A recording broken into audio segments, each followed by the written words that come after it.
కావాలనుకోవచ్చు, శాస్త్రవేత్త కావాలనుకోవచ్చు, జర్నలిస్ట్ కావాలనుకోవచ్చు, కానీ వీళ్ళందరినీ సృష్టించగలిగేవాడు మాత్రం ఉపాధ్యాయుడే.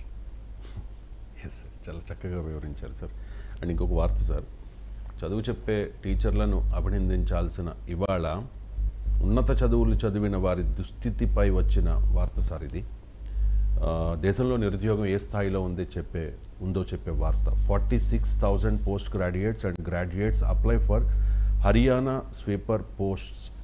In Haryana, over 1.66 lakh candidates, including more than 6,000 postgraduates, and nearly 40,000 graduates have applied for the position of sweeper in government departments. అంటే ఈ sweeper అంటే ఊడ్చే పనిని తక్కువ చేయలేం, కానీ ఉన్నత చదువులు చదువుకున్న వీళ్ళు స్వీపర్ పోస్టులకు, అందులో 15,000 వేతనానికి పనిచేసే వేతనం వచ్చే స్వీపర్ పోస్టుకు అప్లై చేయడం సార్. సిగ్గుతో తల వంచుకోవాలి మనం ఒకవైపు ఏమో చంద్రమండలానికి వెళ్తున్నాం, అంగారగ్రహానికి వెళ్తున్నాం, గగన్యాన్తో గగనతలాన్ని జయించుతున్నాం, వికసిత భారత్తో ప్రపంచంలోనే అభివృద్ధి చెందిన దేశం కావాలనుకుంటున్నాం.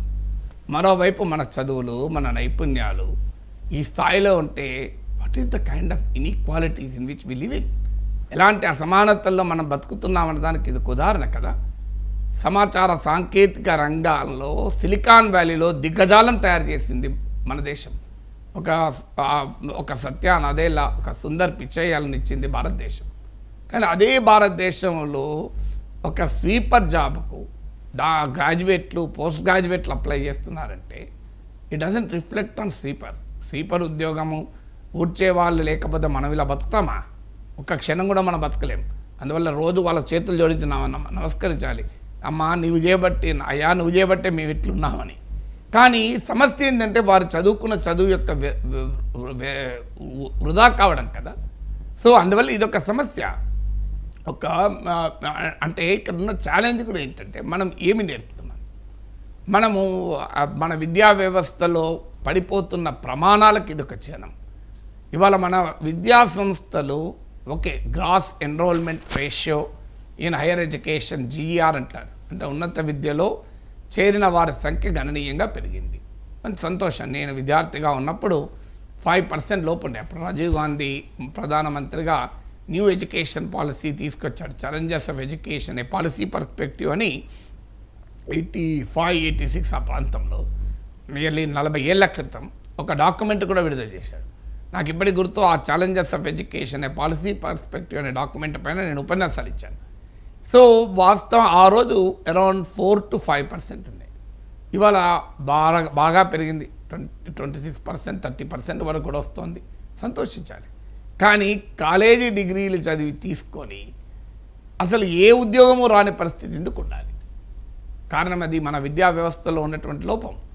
ఇవాళ ఆ నైపుణ్యాలని ఇవ్వలేకపోవడం, ఆ విజ్ఞానాన్ని ఇవ్వలేని మన విద్యా వ్యవస్థ యొక్క వైఫల్యం ఇది. ఇంతకన్నా ఘోరమైన వైఫల్యం ఇంకోటి ఉంటుందా? అంటే మన విద్యా సంస్థలు డిగ్రీలను తయారు చేసే ఫ్యాక్టరీలుగా మారిపోయాయి. విజ్ఞానవంతులను తయారు చేసేటువంటి విద్యా సంస్థలు కాస్త పట్టాలను ప్రొడ్యూస్ చేసే ఫ్యాక్టరీస్గా మారిపోయాయి. ఇవాళ మార్కులకు విలువ లేదు, మార్క్స్కి ఇన్ఫ్లేషన్ వచ్చేసింది. ఇవాళ ఇంగ్లీష్లో ఒక పేరా రాయకపోయినా మీకు ఇంగ్లీష్లోనే 60 మార్కులు వస్తాయి, వాల్యూ లేదు. మేము చదువుకున్న రోజుల్లో అసలు ఫస్ట్ క్లాస్ రావడం అనేది ఒక పెద్ద ఛాలెంజ్, మామూలు ఛాలెంజ్ కాదు. నేను ఆదిలాబాద్ జిల్లాలో ఒక 20 మందో 30 మందో ఉండేవాళ్ళు 10th క్లాస్ ఫస్ట్ క్లాస్ వచ్చిన వాళ్ళు, అంతే. మొత్తం నా జిల్లా మొత్తంలో ఆ జిల్లా వారిగా రిజల్ట్స్ ఇచ్చేవాళ్ళు, 10th class results. First class ఇచ్చిన వాళ్ళు ఎంతమంది అంటే లెక్క పెట్టుకోవాలి, 30 మంది ఉండేవాళ్ళు, 40 మంది ఉండేవాళ్ళు. ఇవాళ అసలు పుష్కలం మార్కులకు అంతే లేదు. అది బుడవేరు ప్రవాహాన్ని మించుతుంది, కృష్ణానది మున్నేరు ప్రవాహాలను మించినట్లు మార్కుల వరద, మామూలు వరద కాదు కదా. మరి ఎందుకు వస్తున్నాయి? మార్కులకు పరీక్షలకు సంబంధం లేకుండా ఎందుకు పోతుంది? అందువల్ల this has to be A serious problem. మన విద్యా విధానంలో ఉన్నటువంటి ఒక తీవ్రమైన లోపం ఇది. ఇంజనీరింగ్ చదువుతారు, కనీసమైన కంప్యూటర్ పరిజ్ఞానం ఉండదు. నేను చాలామంది చూశాను, BTech IT, BTech computer science చేస్తారు, కానీ కనీసమైన కంప్యూటర్ పరిజ్ఞానం ఉండదు. హార్డ్వేర్ రాదు, సాఫ్ట్వేర్ రాదు. ఎందుకంటే వాళ్ళ తప్పందామా అంటే వాళ్ళకు ఆన్ ద జాబ్ ఎక్స్పీరియన్స్ కూడా మన విద్యా సంస్థలు ఇవ్వవు.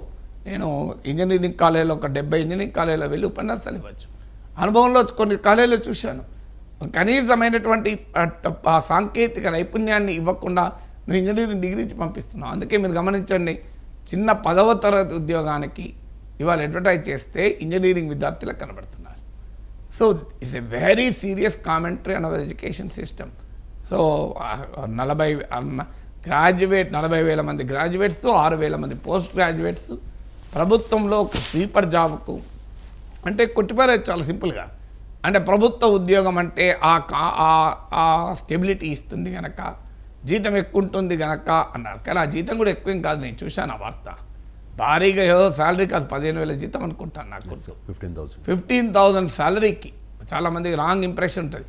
ఏమన్నా సార్ గవర్నమెంట్ జాబ్ వస్తే హాయిగా పని చేయకుండా జీతం వస్తాయి కదా అని వెళ్తున్నారని అనుకుంటారు.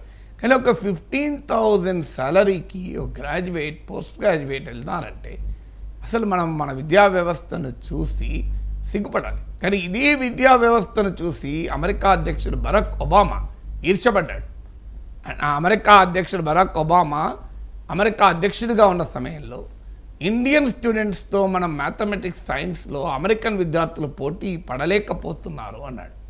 యునెస్కో యూరోపియన్ కౌన్సిల్ మీటింగ్లో ఒక 3-4 ఏళ్ల క్రితం యూరోపియన్ యూనియన్లోని దేశాలని ఆందోళన వ్యక్తం చేశాయి.